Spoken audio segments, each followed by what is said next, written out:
লগতে আমি প্ৰকল্প পত্ৰখন প্ৰদান কৰিবৰ বাবে অধ্যক্ষ মহোদয়ক আমি অনুৰোধ জনাইছোঁ।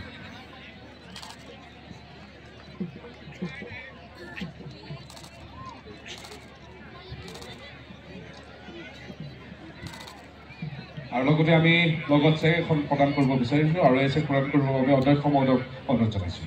আমাৰ সকলোৱে শ্ৰদ্ধাৰ সুনীল কুমাৰ পেগু ডাঙৰীয়া মিচিং সাহিত্য আয়োগ পৰিষদৰ অধ্যক্ষ, তেখেতক আমি অনুৰোধ জনাইছোঁ।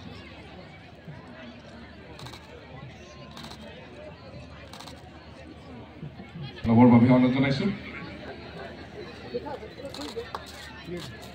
এয়া আমাৰ মান, আমাৰ গৌৰৱ, আমাৰ যি বস্ত্ৰশিল্প বস্ত্ৰশিল্পসমূহ GI টেগ পাবলৈ সক্ষম হৈছে আৰু GI টেগ চাৰ্টিফিকেটখন আজি আমাক আনুষ্ঠানিকভাৱে মিচিং সাহিত্য আয়োগ পৰিষদক প্ৰদান কৰিছেগে সন্মানীয় আমাৰ সকলোৰে শ্ৰদ্ধাৰ পংকজ কুমাৰ শৰ্মা ডাঙৰীয়া।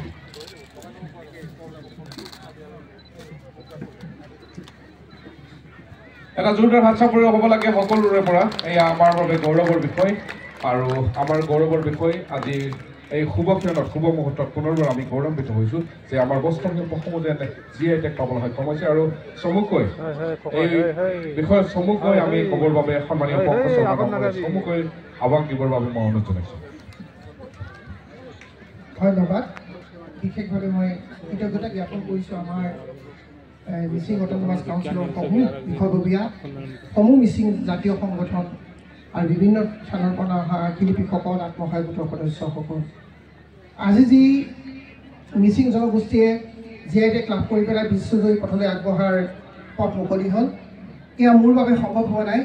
এয়া হৈছে মিচিং জনগোষ্ঠীৰ থকা আশা আকাংক্ষা তথা তেওঁলোকৰ বনোৱা প্ৰডাক্টখিনিৰ কাৰণেই হৈছে। মই মাত্ৰ নিমিত্ত, মই আগবঢ়াই লৈ গৈছোঁ আৰু আপোনালোকে ভাল ধৰণে এই প্ৰডাক্টখিনি বনোৱা গুণেহে আজি এইটো সম্ভৱ হৈছে। সেইকাৰণে এই মিচিং অট'নমাছ কাউন্সিলক মই ধন্যবাদ জ্ঞাপন কৰিছোঁ যে এই ক্ষেত্ৰত মোক যি অনুপ্ৰাণিত কৰিছে আৰু দুগুণ উৎসাহেৰে মই ভৱিষ্যতলৈ আপোনালোকৰ কাৰণে কাম কৰি যাম। আৰু লগতে আপোনালোকক জনাওঁ যে মিচিং এই GI প্ৰডাক্ট যেতিয়া লাভ কৰিছিলে আমাক বিশেষভাৱে সহায় কৰিছিলে, ফেচিলিটেট কৰিছিলে নাবাৰ্ডে। নাবাৰ্ড হৈছে ৰাষ্ট্ৰীয় কৃষি আৰু গ্ৰাম্য উন্নয়ন বেংক। নাবাৰ্ডৰ সহায় অবিহনে আজিৰ তাৰিখত মিচিং জনগোষ্ঠীয়ে সাজপাৰে বিশ্বজুৰি লাভ কৰাৰ ক্ষেত্ৰত হয়তো সম্ভৱপৰ নহ'লহেঁতেন, কাৰণ ইয়াত যথেষ্টখিনি আৰ্থিক তথা গাইডেন্সৰ প্ৰয়োজন আছিলে। বহুতখিনি কৰিবলগীয়া কাম প্ৰায় 2 বছৰ লাগিছিলে এই GI টেগ লাভ কৰিবলৈ যাওঁতে। সেই ক্ষেত্ৰত নাবাৰ্ডক মই বিশেষভাৱে কৃতজ্ঞতা জ্ঞাপন কৰিছোঁ। ভৱিষ্যতেও আমাৰ লগত নাবাৰ্ডে কাম কৰি আছে। নাবাৰ্ড হৈছে আমাৰ নিজৰ মাদাৰ বুলি আমি ভাবোঁ। আমি গোলাঘাটতে নহয়, যোৰহাটতে নহয়, মাজুলী ধেমাজিতো আমি কাম কৰিবলৈ লৈছোঁ, আপোনালোকক জনাইছোঁ। আৰু শেহতীয়াভাৱে ভাল লাগিছে যে GI টেগ লাভ কৰাৰ পাছৰ কামখিনিহে এতিয়া আপোনালোকে আমাক সহযোগ কৰিব লাগিব। আজি আপোনালোকক যিখন প্ৰমাণপত্ৰ হাতত তুলি দিলোঁ বা আমাৰ হাতত প্ৰমাণপত্ৰখন আছে, আমি যদি পিছৰ কামখিনি নকৰোঁ তেতিয়া কিন্তু এখন অফিচৰ আলমাৰীতে হওক বা ড্ৰয়িং ৰুমত পুৰণি কোঠাৰ ফুলদানি হৈ পৰিব। মই কথাটো কৈছোঁ, কাৰণ ইয়াৰ পাছত আমাৰ পোষ্ট ডিআইটেশ্যনৰ কাম আৰম্ভ কৰিব। এনেকুৱা কাম হ'ব লাগিব, আমাৰ মিচিঙৰ কাপোৰখিনি আমি ডেভেলপ কৰিব লাগিব, ব্ৰেণ্ডেড কৰিব লাগিব, আমি নিজৰ ৱেবছাইট খুলিব লাগিব, তাত প্ৰডাক্টখিনি দিব লাগিব। তেতিয়া এই প্ৰডাক্টখিনিৰ লগত ইণ্টাৰনেশ্যনেল মাৰ্কেট পাব।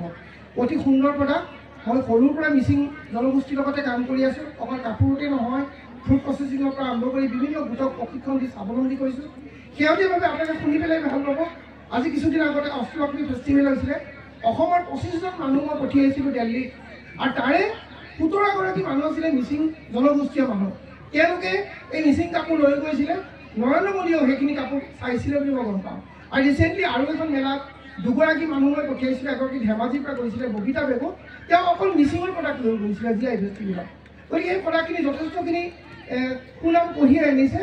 গতিকে মই ভাবিছোঁ এই যিখিনি কাম আজি আপোনালোকে মোক এখন প্ৰমাণপত্ৰ দিছে, কিবা এখন চেক দিছে, সেইখিনিতকৈও যদি ভৱিষ্যতে আমি এই কাপোৰখিনি আগবঢ়াই লৈ যাব পাৰোঁ।